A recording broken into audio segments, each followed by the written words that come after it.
This is Farnborough, 1959, the 20th flying display and exhibition organised by the Society of British Aircraft Constructors. Farnborough in southern England, the largest and most famous air show in the world. It reflects the growth of a whole industry, and its success is the success of British aircraft. One of the fascinations of this industry is its variety. One newcomer isn't really a plane at all, but as a revolution in transport, the hovercraft is attracting great interest at home and abroad. It may one day be as much in demand as the Viscount, which has earned a premier position on the air routes of the world. There's always a tremendous overseas interest in Farnborough, but never before has the show attracted so many visitors from abroad. Their numbers reflect the importance of the industry in world markets. Indeed, the first 8 months of the year had set an export record.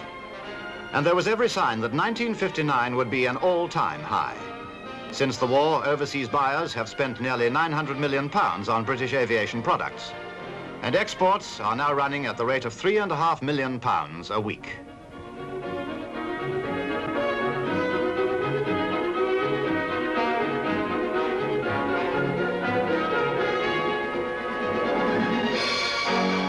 Here's the well-known Hawker Hunter. Besides earning £200 million worth of overseas orders, it highlights another significant function of the industry, that is to provide weapons to fulfill Britain's defense. Now the flying display itself. The show lasts for 7 days, and the daily climax begins with the aircraft being towed out and made ready for flight.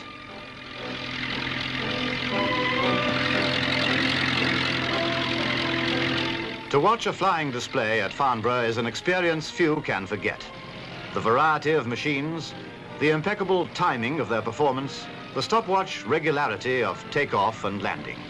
There's always a tremendous thrill of anticipation about it.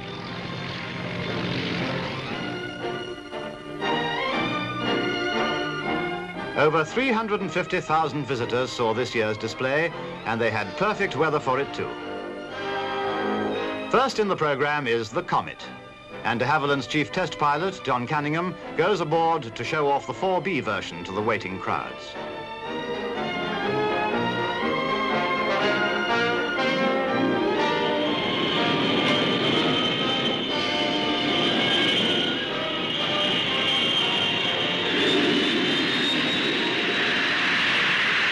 Powered by 4 Rolls-Royce Avon jets, its takeoff run is exceptionally short.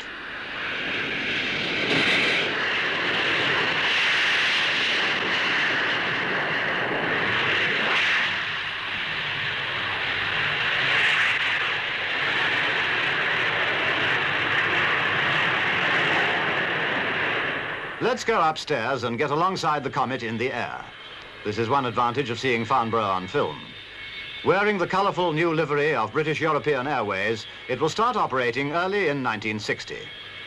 The standard Comet 4 is already in service with BOAC and other airlines. The use of reverse thrust enables it to operate from quite small airfields.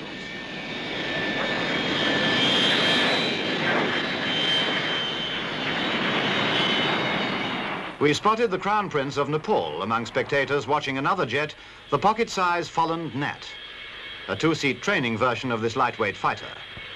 Incidentally, this prototype had only flown for 10 hours before its Farnborough appearance.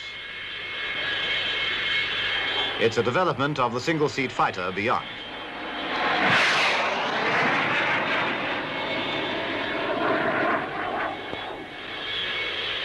Another jet trainer is the 2-seater version of the English electric Lightning. This machine first flew in the spring of 1959, and it has the same performance as the fighter version. In other words, it's fully supersonic. The single-seat fighter furthest from the camera has been ordered in quantity for the Royal Air Force.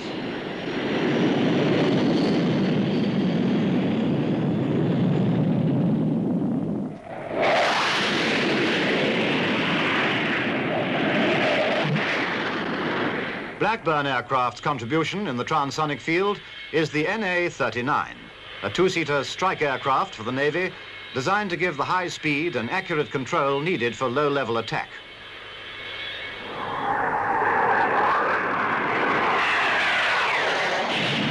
In its class, it's been described as ahead of any other aircraft in the world.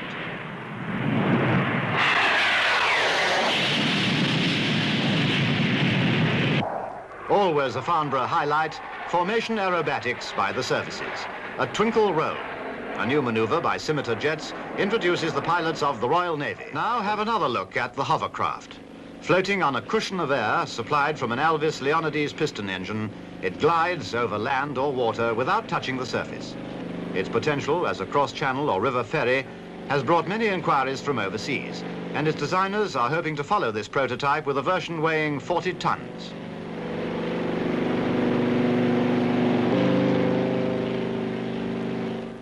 In striking contrast, here is the tremendous power potential of the V-bomber. Watch this fantastic takeoff of the Avro Vulcan.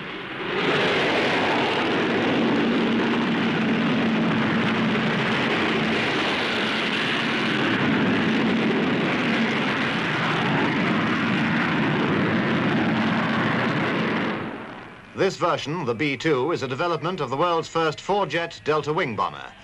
After a slow fly past, its four Bristol Siddeley Olympus jets hurl the huge machine into the sky.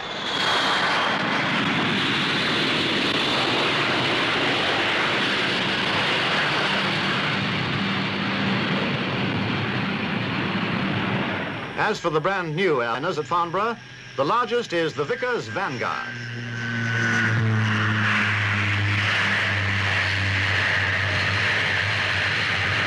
This machine has made a tremendous impact both at home and abroad. The reasons aren't hard to find.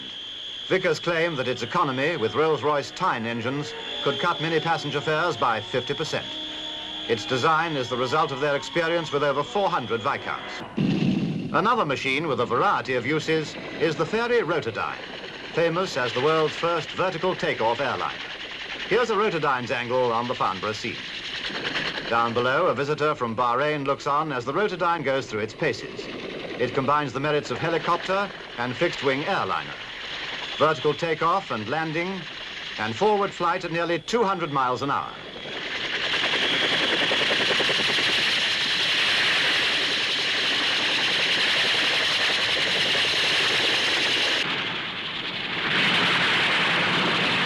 The production version will carry 65 passengers. Now, what's all this? A cabin full of nurses gives a vivid example of the capacity of this remarkable machine.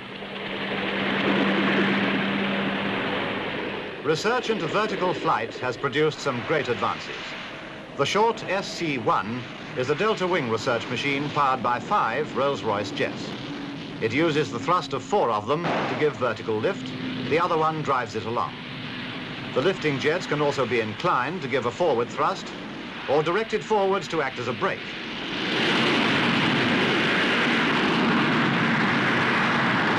It's the first machine of its type in the world.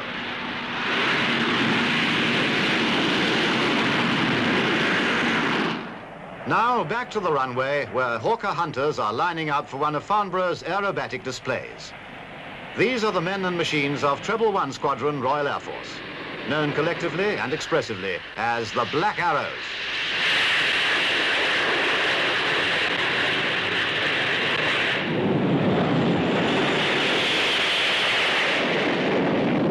Chapter of aviation progress, written in the sky.